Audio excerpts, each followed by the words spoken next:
Welcome back to the Electrician Growth Podcast. This is the place where we bring on owners of electrical contracting businesses. We talk to them about their stories, their lessons, and how they've built what they have. If you'd like to apply to be a guest on the Electrician Growth Podcast, you can go to our website at theelectriciangrowthpodcast.com, fill out the application, and you could be on the show next. Now, guys, today we have Mike Bassey. Mike, how's it going? Good. How you doing, Kevin? Amazing. Thanks so much for taking the time to come on the show. Hey, thanks for having me. Just dive in. Introduce yourself. Tell us who you are, what your business is all about, and how did you get in the trade? Oh, okay. My name is Mike Bassey. I'm the owner of Tri-Phase Electric here in San Jose, California. I actually listened when I heard your first podcast. The person there actually had his father help him get into the trades. I'm much the same. So my dad was local 332 union. And when I was growing up, I was a bit of a misfit, to say the least, partying too much and doing all that fun stuff when I was in my teenage years.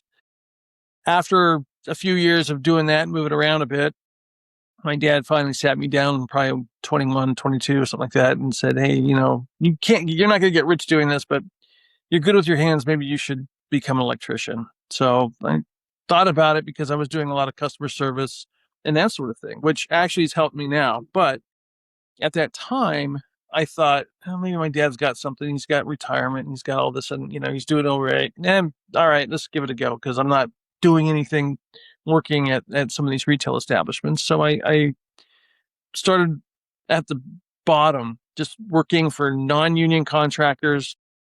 At that point, I was living in Gilroy, or I just moved back from, at that point, I think I just moved back from Santa Barbara.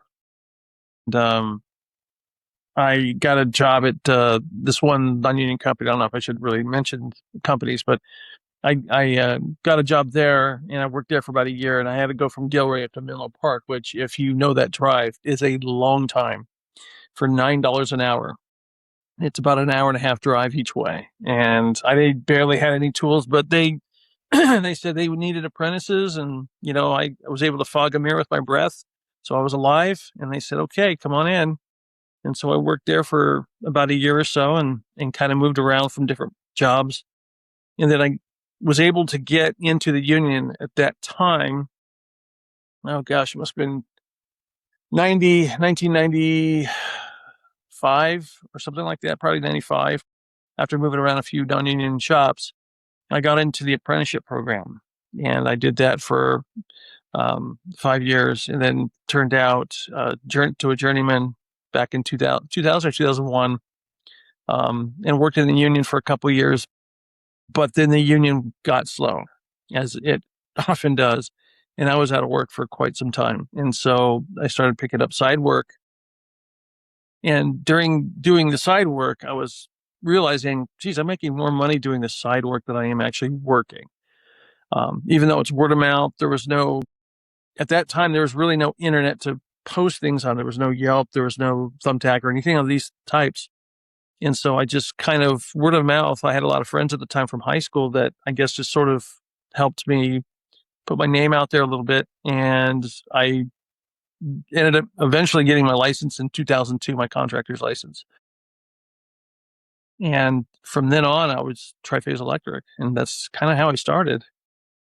Yeah. It's kind of an interesting thing, the way I didn't really want to leave the union, but at the same time, the union has some great benefits. It really does.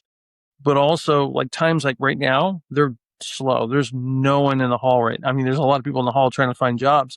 They have no jobs for anybody. So it's kind of feast or famine there. Even though they make quite good money, there's just no work going on right now. So sometimes like this, having a company that I've had for 20 years, I can sit a little bit, but I've also got my clientele in which I can, live and survive off of without a problem. So it's been nice, but at the same time, you got to kind of watch out too.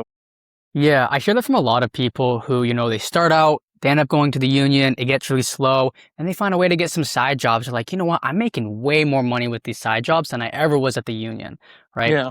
But what I hear from a lot of people is they're like, oh, this is great. I'm just going to start my own business. And then they're just hit with a massive wall of reality. It's like, boom. And they Yeah. get caught off guard completely with what business actually is and how to actually handle this and all the extra responsibilities you need if you want to grow and scale this thing. So when you went from the union, and it sounds like you had some, a good network, a lot of people were helping you with word of mouth, but was there ever a point young in your career or young in the business as being an entrepreneur where you kind of got hit with reality and you're like, whoa, this is a My lot very more? first job, as when I told my now wife, girlfriend at the time, Leona, I said, I'm going to do this. This is going to be my career. I'm going to go out and get my license, and I'm going to make a go of this. My very first job after saying that, the guy tried screwing me. He knew that I was unlicensed. At that time, I did about $1,500 worth of work. Now, $1,500 at the time was a lot of money, and I'd spent half of that on parts, right? So I was only going to collect half, which was I bid the job that way. And now looking at it, very low, but it was what I knew at the time. So I did the job, and this guy was very unscrupulous, and I was taking at that point everything I could get. I didn't care who the person was. I didn't care what I heard. I didn't, I was just like, yeah, I'll do it for you. No problem. Big mistake. Don't do that. Um, and he basically tried screwing me out of that money until I kind of had to. I was a little bit rambunctious when I was younger, so I kind of strong armed him into paying me, and that worked. And then he did, and so, but it was like, okay, I've got to really think about, because that's not how I want my business to go.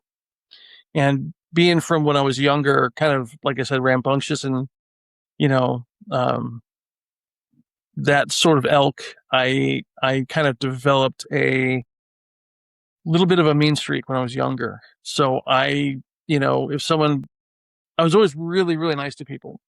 But if someone like that tried doing something like that, I got really angry really fast. And, you learn when you get older, and now I'm in my 50s. Yeah, you don't do that. You try to do everything as best you can. But during that process, there was a decision that I kind of came to myself that when I was younger, I was a screw up. When I was 18 and younger, I was just barely getting through school. I did end up going to junior college and playing sports and things like that. But when I was younger, I was partying and doing drugs and doing stupid stuff. So part of that was kind of leaking out into my very younger adulthood. And I kind of had to make a decision. If I'm going to do this, I have to do it right.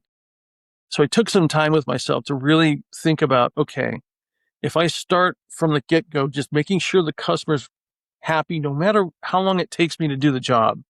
If it takes me longer to do the job than I ask, don't charge them more, just do it. And it's a learning experience for you. And that's kind of what I did. I just went ahead and just started doing the work and making sure it was right, but also making sure the customer was happy, because that's a lot of times in electrical, the client doesn't see or doesn't really care as long as something's working, but they don't really technically see, unless it's recessed lighting or something that they can kind of look, oh, hey, that looks really nice and that sort of thing. But they don't really see the electrical in the walls. They don't really see how good of a job that might be or any of that. So they're kind of guessing and don't really understand, what a good job might be. And so, you know, when I was younger, I had to really make sure that I did it correctly, took extra time, made sure things were correct in order to make the customer not only happy, make myself happy, to know that I on the bottom of every estimate form that I give a 10-year labor warranty on everything I do.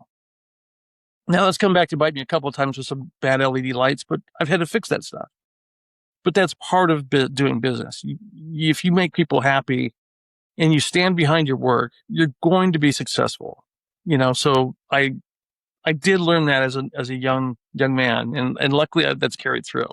So like on my Yelp and on these um, review pages and whatnot, I have a pretty good reputation. So I'm very very fortunate for that too. So that usually carries me through. Yeah, it sounds like a really big thing that you learned early was making sure that the customer's happy regardless of what's really going on.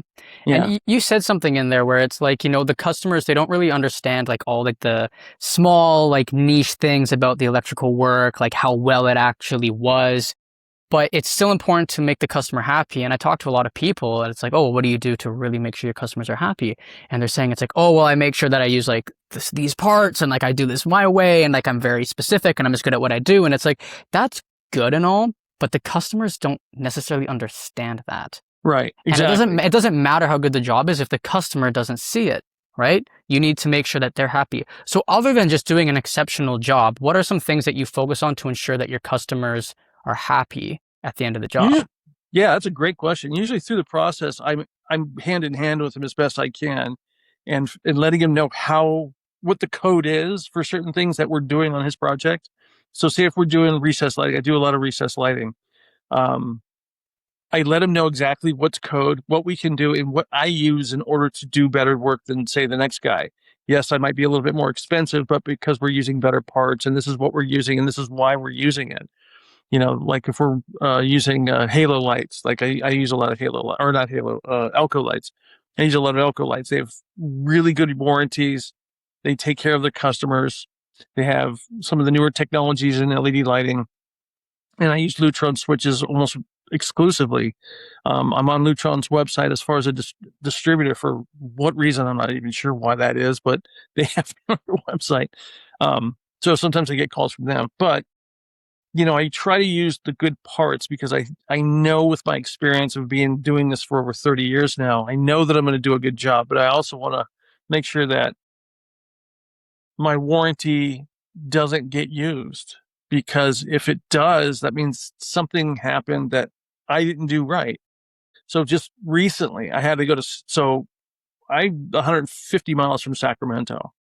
So there's a client that I have, a commercial client that I do a lot of work for, and that commercial client caters to electricians and plumbers and that sort of thing.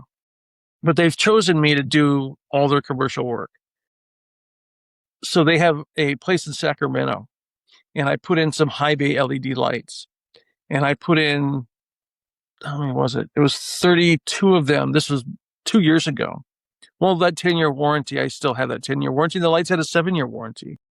I got a bad batch of lights, and they started going out almost immediately. And it was one after the other after the other. And it ended up being 14 or 13 lights.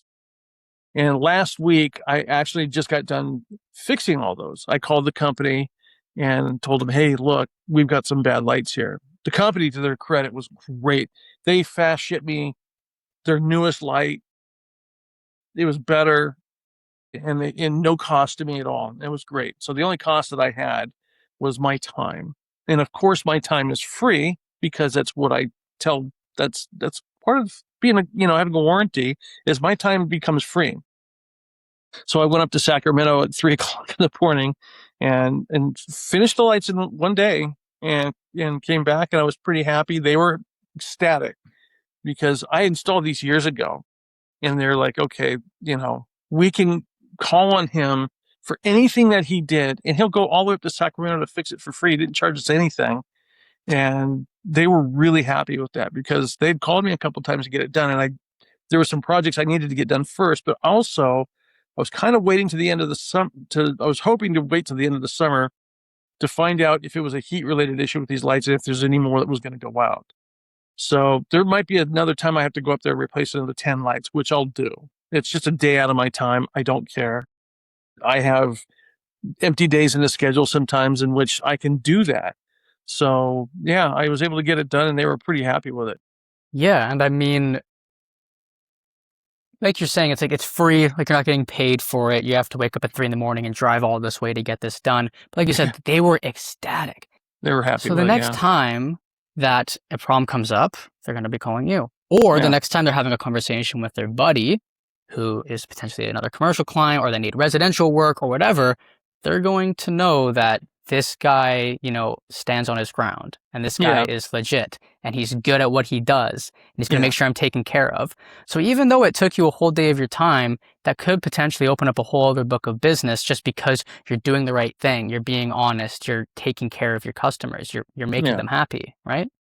Yeah. I'd worked with this client for about 6 years, and I can't even remember how they got a hold. I think they just called me one day out of the blue, and sorry about that. And I went over there, bid a job, and started working on their commercial stuff. And I just got done doing well about 3 months ago. Did 10 commercial car chargers for them to set up for their whole driver system that they have going on for their trucking industry. And so I did all that, and they call me for everything. So those are the kinds of, I mean, you want to take care of the nickel and dimers, but you also want to take care of your big clients as well, because that's all of it is very important. So once you get a customer, you want to keep them as best you can. I talk to a lot of electricians and they have a lot of business in residential with the small jobs, and those are great, and you can run a business off that. But they want to get to the next level, and they want to work with bigger commercial clients and bigger jobs and build that relationship. What are some of the things that you've done to really build that clientele of commercial clients and build those relationships? How do you initiate that? How do you build that book of business? That's tough. Most of my commercial clients are just word of mouth, or maybe they've got me on Yelp. The only two places I can really think of that they've come and asked me, and honestly, that is more of what I'd like to do. It's in the Bay Area, it's looking for that is a bit tough. I can't sit there and say I know exactly how to cater to that or get those customers, other than word of mouth and maybe a little light advertising on some of these sites. Or Yelp is about the only one I've ever done. So I can't really.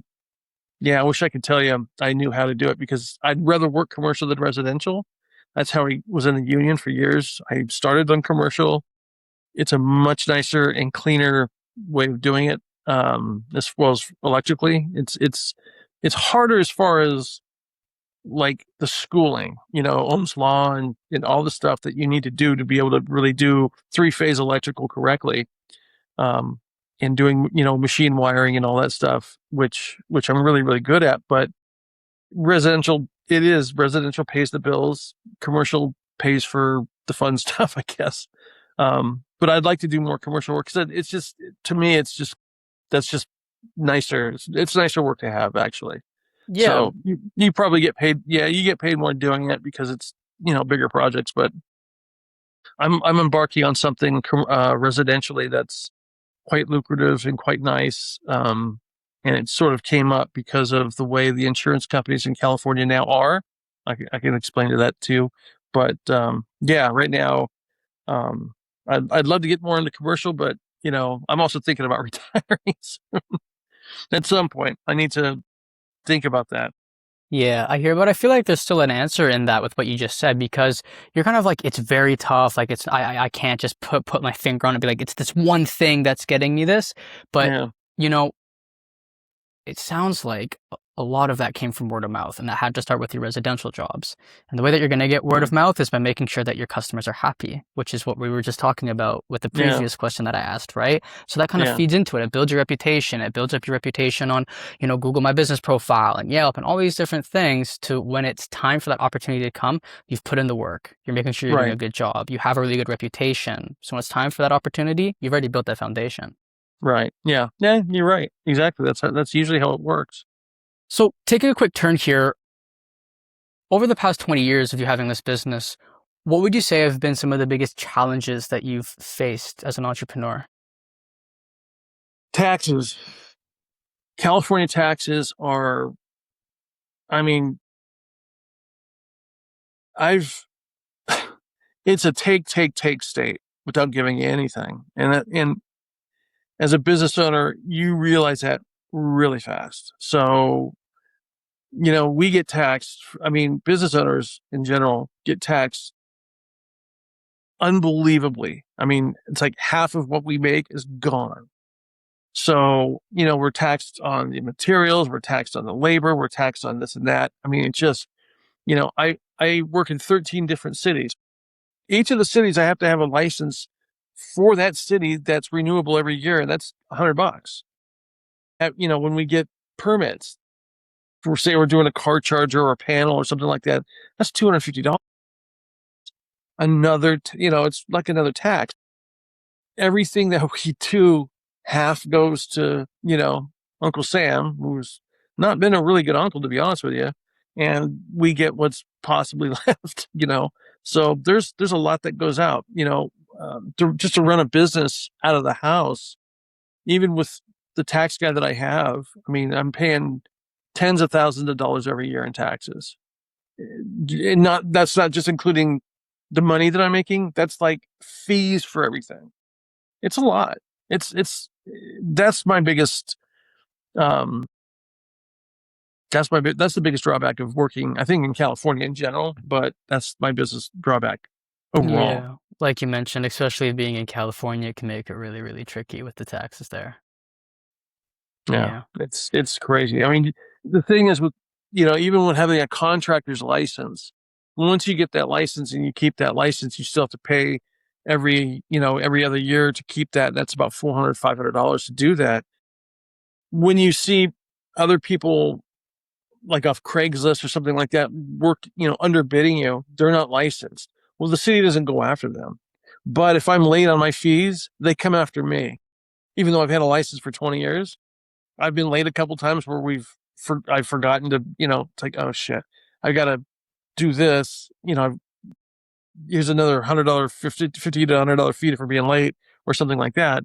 Whereas the unlicensed guy doesn't have to worry about anything. They just go off, no insurance, no, no nothing, So yeah, that's part of the frustrating parts in California. It's just they don't police and help the people that are paying the taxes and paying everything to be legal for protection. We're paying all this money and we're not getting any protection out of it. So that's the one thing I don't like. And it's probably that way everywhere in this country, but in California, it's really exacerbated. Yeah. That's Yeah. my biggest problem. Yeah. I hear you. Earlier on in the conversation, you said something about the residential market changing in a way. Mhm. And you said that you could elaborate on that. I'm curious on what you're seeing and what your perspective is on that. So after the LA fires, the insurance companies were really cracking down. They wanted to get out of California. So a lot of times in California, you have home insurance. Well, home insurance in California, like everything else, is going through the roof. So home insurance used to be like $250 to $300 for $1 million house. Now it's 5 times that. But a lot of these insurance companies wanted to get out of California, but they were made to stay. In order for that to happen, the California made concessions with a lot of these insurance companies saying, okay, you can now go to your clients, and if there's something that is causing these issues potentially, you can tell your clients that they have to get new gas lines or new electrical panels and things like that. So electrical panels is part of the things that we're doing now with insurance companies, and HOAs, businesses that have old panels. There's 4 or 5 types of panels from the 60s and 70s that are prevalent everywhere in the state.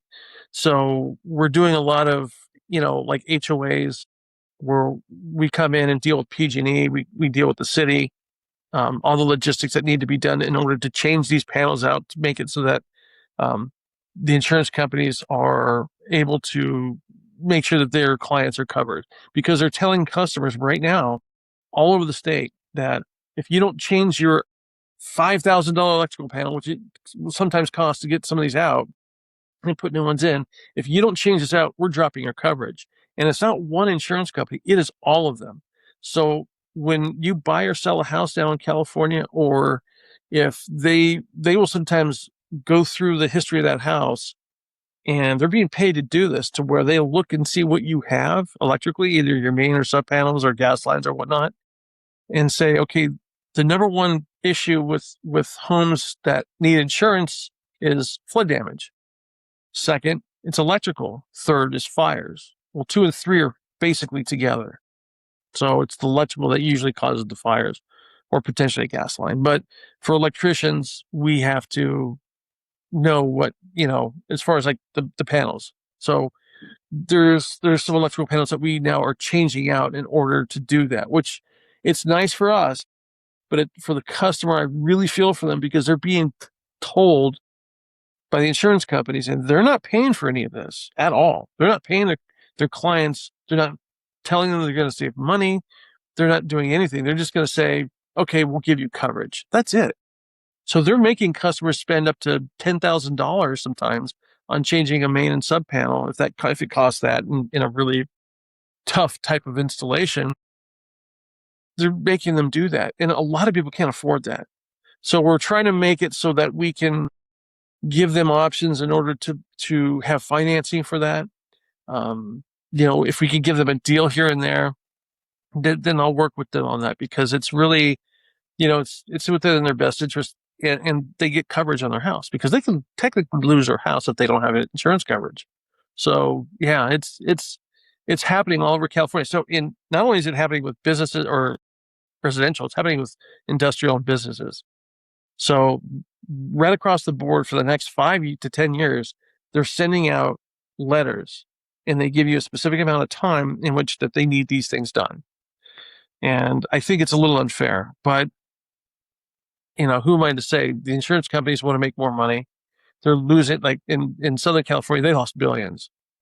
But in a lot of those cases, the government then takes over. So, how much do they really lose? It's really hard to justify what they're trying to do. So I don't know. It's Yeah. one of those catch-22s. Yeah. Well, it is a catch-22. Like, bad side in California is like there's all these taxes, but then there's Mm-hmm. also this happening from a business perspective. It's very beneficial for somebody who's in your position or anybody else who's in the electrical field, right? So, Yeah, I don't like profiting off of someone being made to hire me. I really don't like that at all. I find that problematic, really problematic. I mean, it does benefit me, yeah, great, but at the same time, I have to look at it as a customer myself. If I couldn't change the panel in my own house, or make it right, most people can't. They have to hire someone to do that, and they have to make sure that whoever they hire knows how to do a panel. California has a lot of laws when it comes to electrical panels, a lot of codes. We have to know what every one of them. Like new ones just came up in 2026, had to know those. So yeah, it's kind of crappy for the customer. I don't like having to do this. I mean, I like the yeah. money, sure, Yeah. but at the same time, I don't like what they're being forced to do. What's Yeah. next? Yeah. I can completely understand where you're coming from.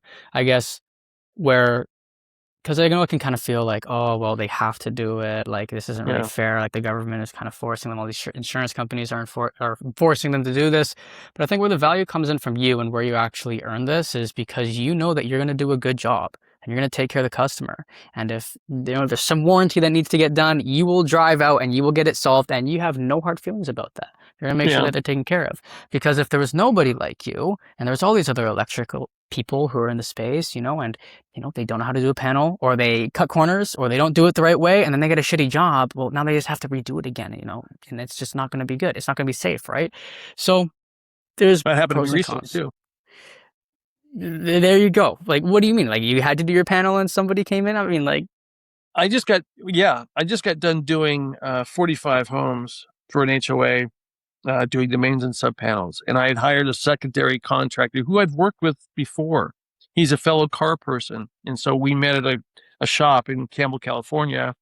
Um, so once in a while when I'd have jobs that were too big or something I wanted to share with him, I would call him and say, "Hey, do you want to do this job with me?" And so I had him do this job with me. It was the last panel project that I did, and he screwed everything up. He knew how to do the panels correctly.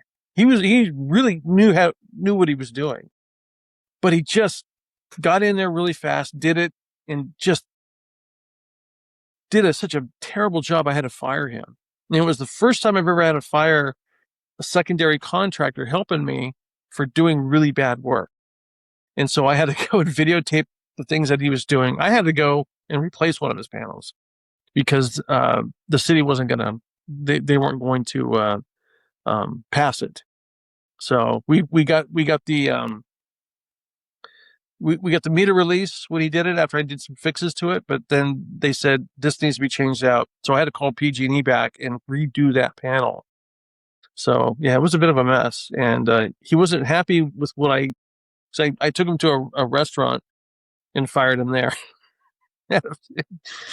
So it's just, yeah, I, yeah, what are you going to do? Yeah. But it's No. my project and I needed it done right. I mean, my name was all over this thing. So, and Yeah. luckily I just got it all done, not just like a month ago. I went back and did some of the drywall work and did some other stuff. I had a stucco team go in there and clean and do all the stucco work. Turned out great. Turned out really good. In fact, the property management company now is sending me more projects to do just like that. So that was really nice. And they knew the kind of stuff that I had to deal with this other contractor. I won't name. I should, but I won't. So yeah, luckily, so something good is coming out of that. But at the same time, that panel work is not the easiest thing to do. It's really difficult to do correctly. Yeah. No, I hear you completely. Well, it's been a really good conversation. I'll wrap it up with one last question. It's a little bit different than kind of the whole conversation we've been having here, but if you could go back to day one and tell yourself one thing, all the lessons you've learned in business, what's one thing Mhm. you'd tell your younger self? Get into crypto. No, I'm serious. That's probably what I would tell myself. Well, of course, hindsight being what it is. If I could go back and do it again and still be in this, I would probably try to market more toward the commercial side and actually start building a company that with 40 or 50 people, something that I can continually have value in the company in order to either maybe sell it at some point or retire early and do and maybe specialize in a certain something commercially that I could, a lot of machine work and industrial type work in which I could do. I think because I've really beat myself up residentially. I mean, going under houses and in attics, I've bumped my head so many times. I'm surprised I'm not retarded. Sorry, special needs, but but it's just that would be the one thing in this industry, or at least in this profession. If I could do over again, I would market more toward the commercial side and try to do that. That would be that would be the easiest thing, and move out of California. Go back to Australia or something. They need electricians there. Yeah. Well, this has been amazing. It was a pleasure having you on the show. I appreciate it. Where can our listeners find you online? Links, social medias?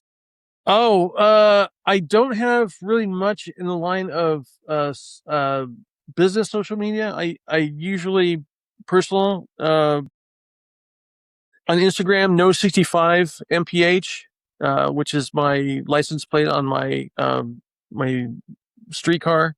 That's kind of my online tag as far as like my car stuff. I guess that's what it would be. Michael Bassey or Mike Bassey on Facebook. Those are the only two things I'm on. I'm 55 years old. I don't do the TikToky thing and none of that. So it's just those two things that and it's mostly to look at pictures of kitty cats and cars. That's Yeah. about it. Yeah, I hear you, man. Do you have Yeah. a website link for your site for I the do. business? www.try-phase-electric.com. And yeah, that's it. Okay, beautiful. Well, like I mentioned at the beginning, if you're in the space and you would like to potentially be on the show, you can apply at our website. It's theelectriciangrowthshow.com. Head over there, apply, and you could be on the show next. All right, Mike. Thank you so much for taking the time. Oh yeah, anytime. I appreciate it, and thanks for keep adding it. I was a little bit busy, and I wasn't sure what this was. So I appreciate your honesty, and I appreciate everything that you're doing and what you're doing for electricians and in the space. It's really nice to see. Thank you very much.